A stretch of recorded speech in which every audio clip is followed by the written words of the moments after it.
सोबतच धर्माची परिस्थिती अतिशय दयनीय आहे. एकाही व्यक्तीच्या जीवनामध्ये धम्म दिसत नाही, तर सगळ्यांच्या जीवनात दुःख दिसतंय, है ना. चिंता दिसतात, काळज्या दिसतात.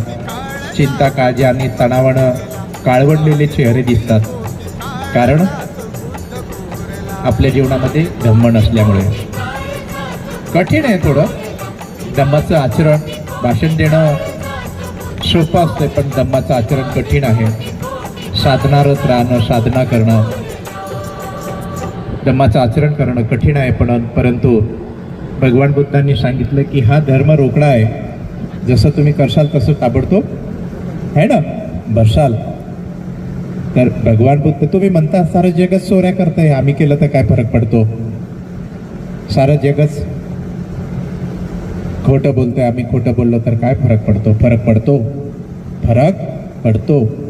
बौद्ध संप्रदाय, बौद्ध परंपरा, बौद्ध संस्कृती तुमच्या चोरीचं समर्थन करत नाही.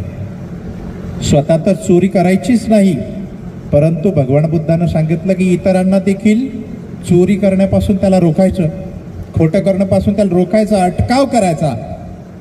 पंचशिलेचं पालन 6 अंगांनी करायचं असं भगवान बुद्धांनी सांगितलेले. त्यापैकी हे एक अंग आहे की स्वतः पण चोरी करायची नाही, इतरांनाही चोरी करू द्यायची नाही, चोरीचं समर्थन करायचं नाही, है ना. आज जर छोटी चोरी जर तुमच्या मुलानं जर करून आणली तर त्याचं समर्थन करू नका. लक्षात येतंय.